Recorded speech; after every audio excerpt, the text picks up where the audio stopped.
সেই বুড়ি শুনেছে মক্কায় এক জাদুকর এসেছে, যেই জাদুকর যার সাথেই সাক্ষাৎ করে তার ধর্ম ছিনিয়ে নেয়। বুড়ি সেই জাদুকর থেকে পলায়ন করছিল এই ভয়ে যে সেই জাদুকর যেন তার বাপদাদার ধর্ম তার কাছ থেকে ছিনিয়ে নিতে না পারে। হঠাৎ সেই রাস্তা দিয়ে মহানবী সাল্লাল্লাহু আলাইহি ওয়াসাল্লাম যাচ্ছিলেন। বুড়ি মহানবী সাল্লাল্লাহু আলাইহি ওয়াসাল্লামকে দেখে বলল, বাবা, এই মালগুলি আমার মাথায় উঠিয়ে দিতে পারবে কি? মহানবী সাল্লাল্লাহু আলাইহি ওয়াসাল্লাম যখন মালগুলি তুলে দিতে গেলেন তখন তিনি দেখলেন মালগুলো খুবই ভারী, আর এত ভারী যা বুড়ি উঠাতেই পারবে না।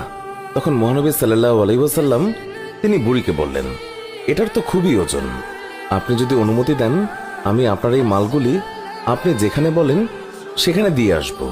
বুড়ি তো খুবই খুশি, সে খুশি মনে অনুমতি দিল। মহানবী সাল্লাল্লাহু আলাইহি ওয়াসাল্লাম সকল মালপত্র নিজের মাথার উপর তুললেন আর বুড়ির সাথে পথ চলতে লাগলেন। আর বুড়ি পুরো রাস্তায় ওই জাদুকরকে বকা দিতে দিতে গেলেন। মহানবী সাল্লাল্লাহু আলাইহি ওয়াসাল্লাম বুঝলেন বুড়ি কার ওপর প্রচন্ড রেগে আছেন। তাই মহানবী সাল্লাল্লাহু আলাইহি ওয়াসাল্লাম বুড়িকে প্রশ্ন করেন, মক্কা ছেড়ে কেন যাচ্ছেন? বুড়ি বলল, আমি শুনেছি মক্কায় এক জাদুকর এসেছে যে মানুষের ধর্ম লুটে নিচ্ছে। আমি সারা জীবন মূর্তি পূজা করেছি, আমার বাপদাদা তারাও মূর্তি পূজা করেছে। আমি চাই না আমার এই বয়সে বাপদাদার ধর্ম আমার কাছ থেকে ছিনিয়ে নিক, তাই আমি মক্কা শহর ছেড়ে চলে যাচ্ছি। মহানবী সাল্লাল্লাহু আলাইহি ওয়াসাল্লাম বুড়ির কথা শুনে তার মাল ফেরত দেননি, বরং যত্নের সাথে মাথায় করে বুড়ির সব মালামাল বহন করে নিয়ে গেলেন।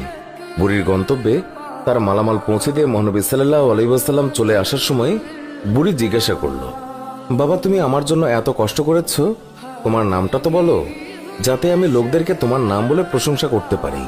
আমি মক্কা থেকে এক জাদুকরের ভয়ে পালিয়ে এসেছি, সাথে আমি মানুষের কাছে এও যেন বলতে পারি যেই মক্কায় জাদুকর আছে সেই মক্কায় তোমার মতো উঁচু মনের নওজওয়ানও আছে, উদার পরোপকারী যুবকও আছে।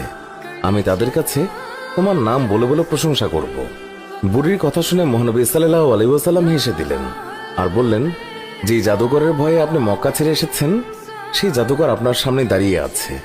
বুড়ি বলল, সত্যি সত্যি আপনি মুহাম্মদ? হুজুর বললেন, হ্যাঁ, আমি সেই মুহাম্মদ। তখন বুড়ি বলল, তাহলে আপনার জাদু আমার উপর ক্রিয়া করে ফেলেছে।